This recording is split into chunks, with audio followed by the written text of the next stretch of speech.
All right, everyone. Hey, how's everyone doing? Great presentation so far. Excellent job. I'm actually going to start with a question for the room. All right?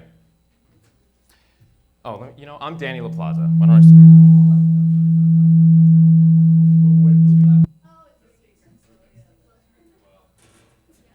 I'm Danny Laplaza. And I'm from Astoria. I'm going to start actually with a question for the room. For those of you who use the subway, which of these two would you rather experience? And listen close because they're both pretty bad. Would you rather weekly, unexpected delays to your commute, or the station closest to your home gets moved a mile away? I'm going to have you raise your hands, all right? So who's for the first one? All right. And who's for the second? All right, it looks like the second has it. Okay. Who would like to experience both? All right. Well, that is the subway experience for New Yorkers with physical disabilities. To be clear, I do not have a disability, nor am I speaking for those who do. But I am speaking to you as someone who has worked with people with physical disabilities his entire life. Since before I was Daniel Laplaza, social journalism student of the stars, I was Mr. Danny, HVS teaching assistant of the stars.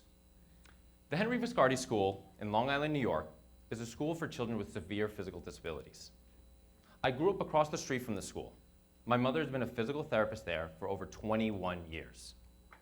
As a teaching assistant, I help feed, transfer, and teach students with disabilities like cerebral palsy and osteogenesis imperfecta. So when it came down to picking a community for this program, it was a no-brainer. I would use the skills I learned in the social journalism program to fill the information needs of New Yorkers with physical disabilities. Now, through conversations with HVS students, faculty, and staff, I realized that transportation was one of the biggest issues on their mind, the subway in particular. It's hard getting around when you rely on the elevators and escalators of the subway. I know because I tried it. Once I found out that my neighborhood lacks a single accessible station, I decided to take a trip to school using only accessible stops. A trip that normally takes me 40 minutes took me an hour and 40 minutes. And to be clear, once again, I do not have a mobility issue. Dealing with the outages on the subway, once I found out that my neighborhood was inaccessible, I wanted to find out how many more stations were accessible. Of the 472 stations in the New York City subway, only a quarter are accessible. And to be clear, you can only use these stations if their elevators and escalators are working, and they break down often.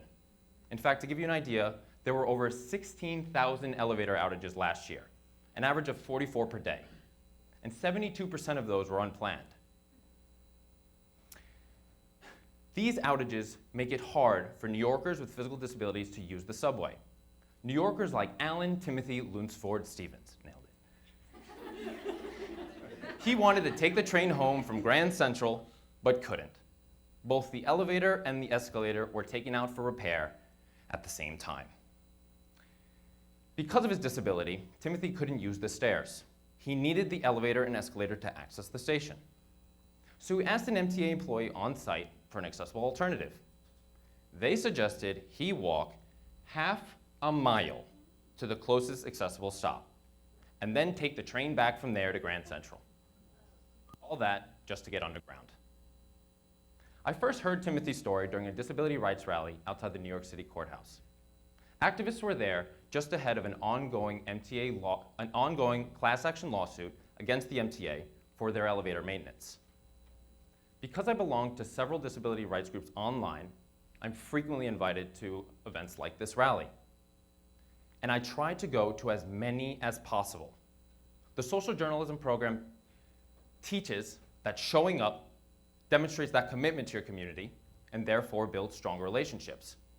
Through attending events like this rally, I met people like Jean Ryan, the president of Disabled in Action, a disability rights organization in the city, and Sasha Blair Goldenson, one of the city's most committed disability rights activists.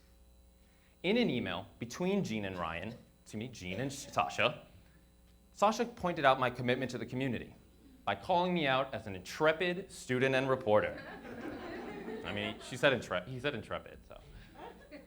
Sasha was reaching out to Gene to discuss a project I'm working on with him and other community members, one that's focused on a better way to deliver escalator and elevator outage information.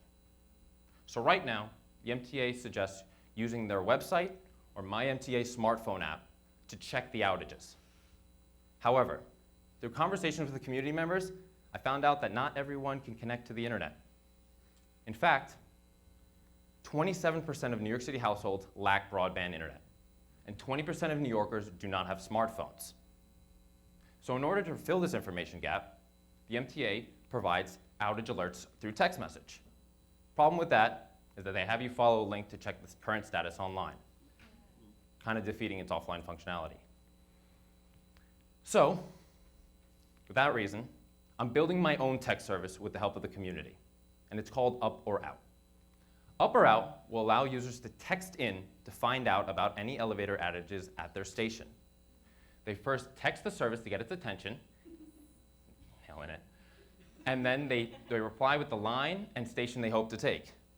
Up or Out will then report back any outages it finds. And unlike the MTA app, you can text back and forth with Up or Out, and you don't have to follow a link to check out the status. The information is all there for you.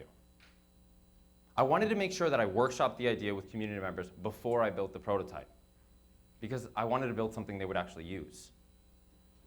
That said, reporting outages is the most basic feature of Up or Out. I'm currently working with the developer behind nycaccessible.com, which provides subway accessibility information online, through email, and through text alert.